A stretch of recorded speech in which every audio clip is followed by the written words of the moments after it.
กุมภาพันธ์พุทธศักราช 2569 ในโอกาสนี้ขอเจริญพรญาติโยมท่านสาธุชนไปพร้อมกับอาตมาภาพในโอกาสที่ผ่านมานั้นวันที่ 27 ได้มีโอกาสไปปฏิบัติศาสนกิจที่ในภาคอีสาน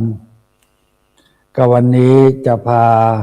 ญาติโยมท่านสาธุชนเราทุกท่านก็ถือว่าเป็นนิราศอีสานในเช้าวันนี้ซึ่งก็เป็นโอกาสได้เป็นมงคลก็ถือโอกาสได้ไปไหว้พระได้ไปสนทนาธรรมนอกจากเราจะได้ไปปฏิบัติศาสนกิจแล้วซึ่งมีลูกศิษย์ที่มาจากกรุงเทพและภาคอีสานเขานิมนต์อาตมาไปงานที่จังหวัดอุบลราชธานีก็เป็นงานที่เป็นมงคลก็ให้กำลังใจผู้ลูกศิษย์ลูกหาที่เขามีความตั้งใจมั่นได้ประพฤติตนแบบอย่างในการของสังคมและสิ่งที่เขาทำก็เป็นสัมมาชีพเป็นการเลี้ยงชีพด้วยความบริสุทธิ์ก็ถือโอกาสไปเมื่อวันที่ 27 การเดินทางก็ถือว่าเป็นการสลัดกิเลสออกด้วยไปสร้างบุญสร้างกุศลด้วยไปแล้วก็ไปวันที่ 27 ไปที่จังหวัดเพชรบุรีก็ถือโอกาสไปพักที่นั่น1 คืนก็ได้ไปไหว้พระสวดมนต์ที่วัดพระธาตุผาชั่นแก้วไปดูแล้วทำให้เราได้นึกถึงเป็นพุทธานุสติธรรมานุสติสังฆานุสติก็ได้เห็นแล้วว่าท่านได้สร้างศาสนาวัตถุศาสนาบุคคลและศาสนาธรรมไว้ด้วยครูบาอาจารย์ท่านเป็นพระปฏิบัติท่านได้ศึกษาปฏิบัติที่นั่นก็ทำให้อำเภอหล่มสักเนี่ยเพชรบูรณ์ที่นั่นเนี่ยเจริญรุ่งเรืองมากทำให้คนได้รู้จักสำนักปฏิบัติวัดผาชั่นแก้วท่านได้ทั้งทำศาสนวัตถุไว้ดีมากเพราะท่านเป็นผู้ที่ศึกษาปฏิบัติธรรมเมื่อศึกษาปฏิบัติธรรมแล้วความสำเร็จมันก็เกิดขึ้นเป็นมรรคเป็นผลได้ทั้งบ้านเมืองประเทศชาติพระศาสนาได้พร้อมกันเมื่อมาเห็นความจริงอย่างเนี้ยเราถึงบอกว่าการที่เราจะเข้าถึงในพระศาสนานั้นเราต้องมีหลักอยู่4 ประการนั่นก็คือศาสนพิธีศาสนวัตถุศาสนบุคคลและก็ศาสนธรรมทั้ง4 อย่างนี้เราจะเห็นได้ที่วัดผาชั่นแก้วไปแล้วก็งดงามจากผาชั่นแก้วแล้วก็ไปที่จังหวัดขอนแก่นก็ถือโอกาสไปเยี่ยมลูกศิษย์ซึ่งท่านเป็นหลานเป็นเหลนของหลวงปู่พระธรรมวิสุทธาจารย์อดีตเจ้าวาดวัดหนองแหวงพระอารามหลวงก็ถือโอกาสไปไหว้พระที่วัดหนองแหวงพระอารามหลวงท่านสร้างเป็นเจดีย์สวยงามมากญาติโยมสวยงามมากวัดก็เป็นที่พึ่งของญาติโยมของชาวพุทธไทยทั่วโลกไปเห็นหลวงปู่ท่านทำแล้วเนี่ยท่านไม่ได้ทำไว้เพื่อตนเองหรือเพื่อพระสงฆ์สมณีชาวพุทธท่านทำแล้วท่านทำเพื่อพระพุทธศาสนา ท่านทำไว้ใหญ่มาก มีโรงเรียนทั้งประถมและมัธยมสำนักธรรมบาลีอยู่ที่นั่นนั้นวัดหนองแวงพระอารามหลวงจะเป็นผู้ดูแลทั้งหมดเรื่องความเป็นอยู่ของลูกหลานที่ไปเรียนที่นั่นแล้วก็มีอุปถัมภ์ในอุปถัมภ์มหาจุฬาวิทยาเขตของขอนแก่นด้วยได้สอบถามกับครูบาอาจารย์พระสงฆ์สมณเณรว่าพระครูบาอาจารย์ลูกศิษย์ลูกหาจะต้องดำเนินการปฏิบัติตามหลวงปู่พระธรรมวิสุทธาจารย์เมื่อท่านสิ้นไปแล้วต้องสืบสารจิตนารมณ์ของท่านเพราะหลวงปู่ท่านทำไว้ดีมากท่านเป็นผู้อุปถัมภ์ค้ำจูนพุทธศาสนาท่านดึงคนเข้าหาธรรมดึงคนเข้าหาธรรมให้คนได้มารู้ความจริงของชีวิตและได้มาใช้ชีวิตอยู่ในร่มผ้ากาสาวพัสและในวัดนั้นอย่างมีความสุขและมีความประสบความสำเร็จประสบความสำเร็จอันนี้เราไปเห็นความจริงที่นั่นแล้วนักจากนั้นแล้วอาตมาก็ไปผ่านไปหลายจังหวัดกว่าจะไปถึงที่จังหวัดอุบลก็วันที่29ก็เขาได้จัดที่พักถวายไว้ก็ได้คุยปราลบกับลูกศิษย์ที่เรียนว่าเราน่าจะทำอะไรที่มันเป็นประโยชน์ต่อตนเองและประเทศชาติพระศาสนาในยุคที่โลกาภิวัตน์ที่โลกมันเจริญเนี่ยถ้าโลกมันขาดธรรมเนี่ยมันอยู่ยากนะก็คุยกันมันที่ครูบาอาจารย์ท่านได้ให้ข้อคิดเอาว่าลูกขัดธรรมพ่อแม่ก็ช้ำจิตเป็นลูกศิษย์ขัดธรรมครูบาอาจารย์ก็ช้ำใจโลกเราถ้ามันขาดธรรมเนี่ยมันบอบช้ำทั้งเป็นดินก็คุยกันเมื่อคุยกันเรื่องนี้แล้วว่าเขาก็ถามว่าต่อไปท่านอาจารย์จะไปก่อนที่จะถึงงานในวันที่31จะไปไหนบ้างเมื่อไปจังหวัดอุบลราชธานีแล้วก็นึกถึงพระมหาเถระรูปหนึ่งที่เป็นฝ่ายวิปัสสนาธุระโดยตรงที่อุบัติขึ้นในที่จังหวัดอุบล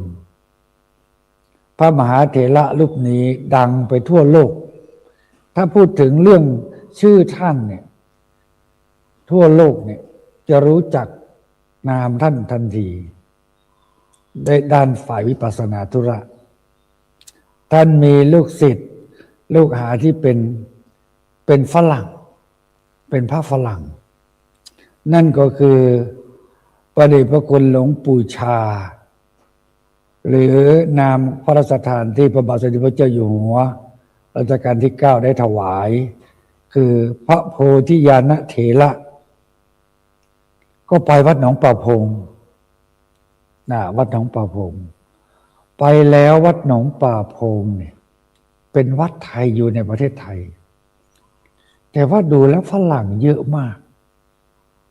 ทำไมเขาถึงบินข้ามน้ำข้ามทะเลมาแล้วมาเพื่ออะไรมาแล้วได้อะไรและสุดท้ายเขาจะไปไหนเนี่ยแล้วก็มาเห็นภาษิตของหลวงปู่ชาที่ติดกับต้นไม้แล้วว่าต้นไม้พูดได้ท่านบอกว่าถ้าเป็นอยู่ด้วยความชอบแล้วไซร้โลกนี้จะไม่ว่างจากพระอรหันต์ถ้าคำเป็นอยู่ด้วยการศึกษาปฏิบัติเราก็สามารถที่จะปล่อยวางได้เนี่ยอันนี้เป็นคำสอนของหลวงปู่ชาแล้วมีสิ่งที่สำคัญที่สุดนั้นก็คือ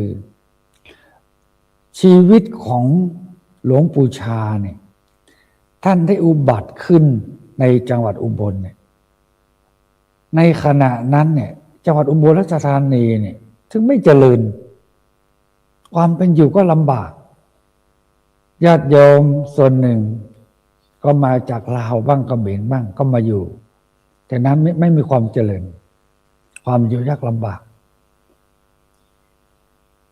หลวงปู่ชาท่านได้ศึกษาทั้งปริยัติและปฏิบัติปฏิเวทกับครูบาอาจารย์แบบอุกฤษอุกฤษมากฟังเสียงจากที่ลูกศิษย์ลูกหาท่านบันทึกไว้เสียงท่านนั้นบอกว่าการปฏิบัติของหลวงปู่ชาเนี่ยท่านถือเอาความวิเวกท่านถือเอาหลักวิเวก3อย่างคือกายวิเวกจิตตวิเวกอุปธรรมวิเวก3สงัดกายสงัดใจท่านถือว่าความสงบเนี่ยปฏิบัติเนี่ยบางครั้งเนี่ยไม่อยากได้ยินอะไรเลยมาอยากเอาขี้ผึ้งอะไรนะมาอุดหูไว้ทำไมอย่างเงี้ยอุดหูไว้ให้มันได้ยินอะไรเลยอยากจะนั่งเนี่ยให้ตัวนี่ติดกับพื้นเลยมาทำแบบอุกฤษมากอุกฤษมากนั้นท่านถึงได้บรรลุธรรมได้ดวงตาเห็นธรรมเมื่อความจริงมันเปิดขึ้นแล้วนี่ในตัวของท่านเองโลกทั้งหลายเนี่ยเขาก็เห็นแสงสว่างที่มันเรืองรองที่มันเกิดขึ้นในสถานที่แห่งนั้นญาติโยมทั้งสาธุชนท่านผู้มีเกียรติทั้งหลายคงจะทราบว่าฝรั่งเนี่ยทำไมเขาถึงมาเมืองไทยและมาเพราะอะไรแล้วฝรั่งเนี่ยเขาเป็นประเทศที่ฟุ้งเฟ้อเที่ยวกินดื่มอะไรพวกเนี่ยเขาเบื่อเรื่องชีวิตในของเขานั้นเขาอยากจะมาศึกษาเรื่องการพัฒนาจิตใจให้มันดีขึ้นเจริญขึ้นเนี่ยท่านถึงบินมาท่านก็ไปหลายสำนักไปหลายสำนักสุดท้ายก็มาลงที่สำนักวัดหนองเป่าพงคือหลวงปู่ชาท่านได้ลูกศิษย์รูปแรกที่เป็นฝรั่งคือหลวงพ่อสุเมโธพระฝรั่งรูปแรกเป็นหลวงพ่อสุเมโธตอนนี้ท่านเป็นพระราชาคณะชนิรัญญบัตรเป็นพระพรหมวชิรยานตอนนี้ท่านได้กราบลาคณะสงฆ์ไทยไปอยู่ที่อังกฤษถาวรแล้วเพราะ1ชราภาพ2อยากใช้ความรู้ในด้านการศึกษาปฏิบัติไปเผยแผ่ในต่างประเทศคือที่ประเทศอังกฤษไปอยู่ที่อังกฤษถาวรแล้วก็บ้านปลายชีวิตท่านเนี่ยท่านมีสุขภาพมากสุขภาพสูงเลยด้วยถือว่าพระฝรั่งที่เข้าถึงธรรมแล้วความเจริญเนี่ยมันไม่ได้อยู่กับที่นะไม่ได้อยู่กับวัดหนองป่าพงที่เดียวนะท่านยังขยับไปอีกวัดหนึ่งคือถามเหตุผลของพระไทยเราที่เป็นลูกศิษย์อยู่ใกล้ชิดหลวงปู่ชาว่าทำไมไม่เอาวัดหนองป่าพงนี่เป็นหลักท่านบอกวัดหนองป่าพงก็เป็นหลักอยู่แล้วแต่อยากจะขยายไปจากวัดหนองป่าพงไปอีก8 กิโลคือเขาเรียกว่าไปตั้งวัดใหม่คือวัดป่านานาชาติคือไม่ให้ฝรั่งเขาอึดอัดการศึกษาเรื่องความเป็นอยู่ที่นี่อยากให้มีอิสระอยากให้เขาได้ศึกษาด้วยความจริงแล้วก็เอาฝรั่งเนี่ยคือหลวงพ่อสุเมโธองค์เนี่ยท่านไปเป็นเจ้าอาวาสที่วัดป่านานาชาติให้เป็นประธานสงฆ์อยู่ที่นั่นเพื่อฝรั่งเขาจะได้คุยกันรู้เรื่องได้คุยกันเรื่องให้มันชัดเจนมากขึ้นแต่ก็จะมารับฟังโอวาทจากวัดหนองป่าพงหมายความว่าเขาจะเดินมาทุกวันทุกเย็นจะมารับฟังโอวาทของหลวงปู่ชาที่วัดหนองป่าพงเดินตั้ง8 กิโลนะญาติโยมไม่ใช่เดินใกล้ๆนะจากวัดป่านานาชาติมาวัดหนองป่าพงเนี่ย หลวงปู่ชาจะให้โอวาท1 ทุ่มถึง 3 ทุ่มถึง 3 ทุ่มแล้วก็เดินกลับเดินกลับไปจำวัดที่วัดป่านานาชาติทุกวันเมื่อหลวงปู่ชาอยู่พระทุกรูปจะต้องมารับฟังนั้นแสดงให้เห็นว่าท่านได้เน้นถึงเรื่องการปฏิบัติคือพระต้องมีขันติต้องมีความสงบจริงๆถึงจะอยู่ได้แต่ไม่มีความสงบไม่มีความอดทนเนี่ยอยู่ไม่ได้สติความระลึกได้เนี่ยขันติความอดทนอดกลั้นอดทนอดกลั้นต้องมีความอดทนด้วยถ้ามีความอดทนอยู่ไม่ได้อยู่กับหลวงปู่ชาไม่ได้เวลาฉันเนี่ยถ้าต้องฉันในบาตรเราต้องมาคิดดูว่าฝรั่งเมืองเขาเจริญเนี่ยเขาไม่ได้ใช้มือแต่หลวงปู่ชาเนี่ยวิธีให้ได้ใช้มือใช้มือแทนช้อนไม่ได้เอาช้อนแต่ฉันในบาตรฝรั่งมันฉันอาหารเนี่ยมันก็ครูบาอาจารย์ที่นั่นเล่าให้ฟังว่ามันก็เปื้อนไปหมดฉันไม่เป็นตกมือเนี่ยเปื้อนข้าวเปื้อนแกงหมดอะไรพวกเนี้ยว่าเขาไม่เคยบูชาก็ต้องมาฝึกต้องฝึกทุกคนก็มีความเคารพนอบบูชาหลวงปู่ชาต้องปฏิบัติตามท่านเดินบิณฑบาตต้องบอกว่าเดินบิณฑบาตเนี่ยต้องไม่ได้ใส่รองเท้าแล้วกลับมาหลวงปู่ชาเป็นมาถึงวัดหนองป่าพงทุกรูปก็จะสับเปลี่ยนกันถวายการล้างเท้าให้หลวงปู่ชาหลังจากบิณฑบาตกลับมาพระหลายรูปที่เป็นฝรั่งเขาก็คิดว่าทำไมต้องทำอย่างนั้นเรามาเป็นทาสรับใช้เรือไปหรือเปล่าหรือยังไงหรือเปล่าเพราะว่าบางครั้งเนี่ยบุคคลที่ยังไม่เข้าใจธรรมหลักการปฏิบัติที่ไม่เข้าถึงธรรมเนี่ยเขาก็จะมีจิตอคติว่าทำไมเรามาเป็นทาสรับใช้หรือเปล่าอะไรทำนองเนี้ยบางคนก็ไม่อยากจะทำไม่อยากจะทำแค่คิดเท่านั้นนะหลวงปู่ชาท่านรู้ละ1 ทุ่มตอนเย็นเนี่ยท่านจะพูดขึ้นละท่านบอกว่าถ้าการศึกษาปฏิบัติธรรมเนี่ย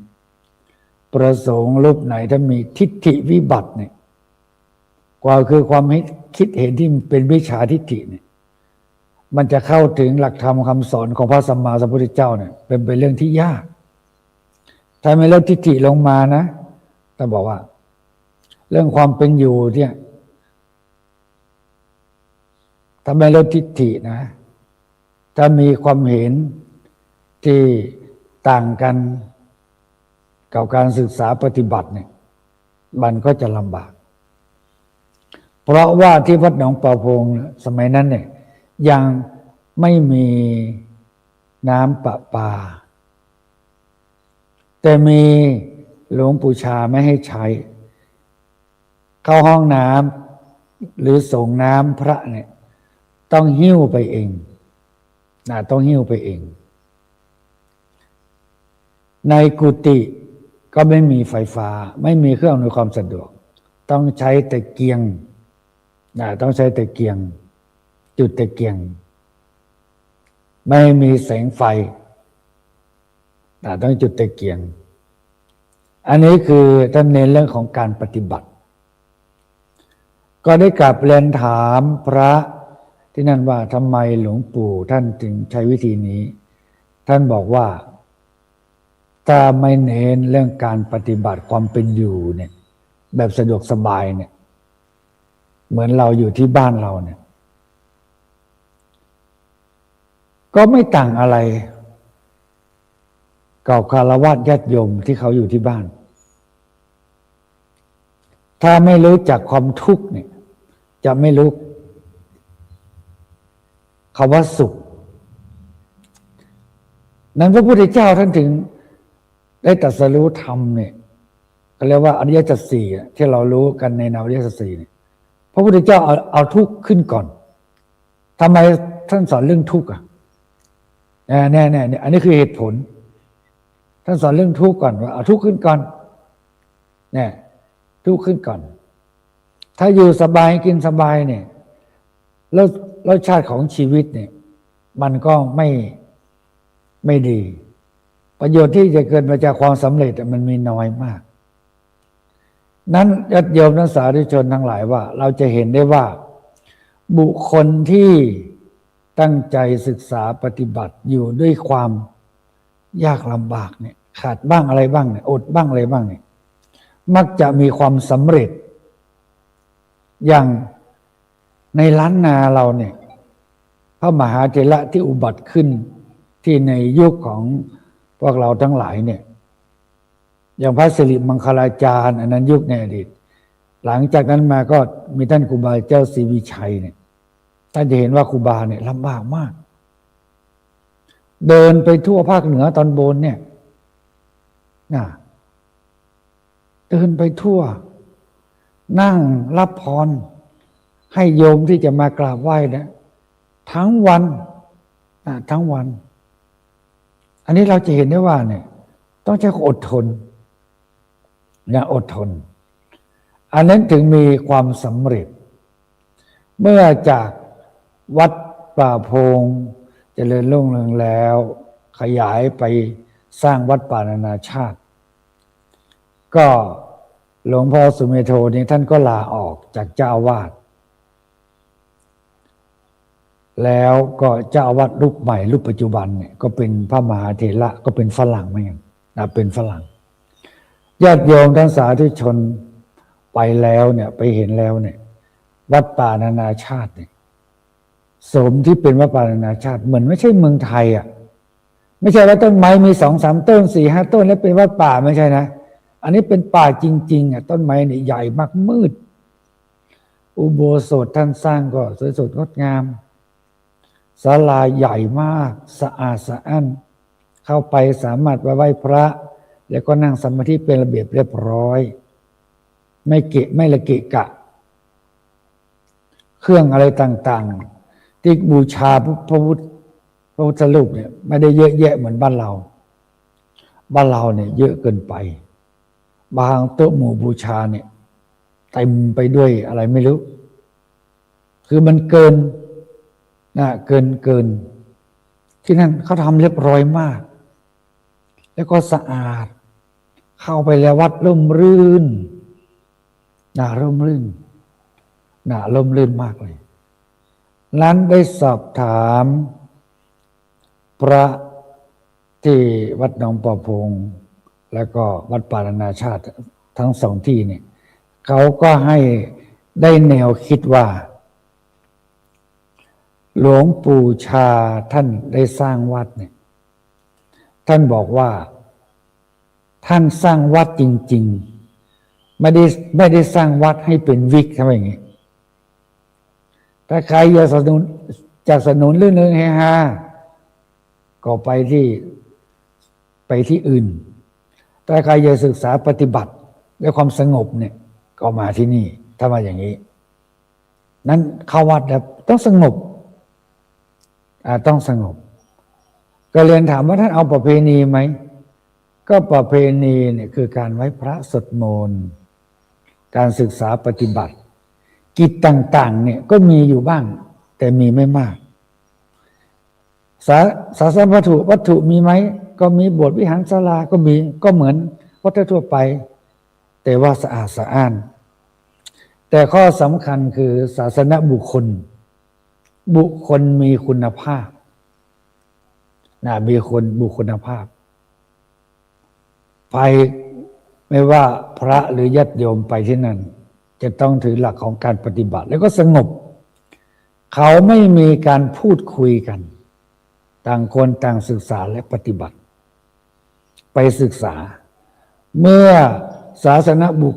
คลดีมีคุณภาพแล้วสิ่งที่เราจะตามมาคือความสุขนั้นก็คือศาสนธรรมที่นั่นเคารพในพระพุทธพระธรรมพระสงฆ์มากโดยเฉพาะคำสอนของหลวงปู่ชาเนี่ยมันจะก้อง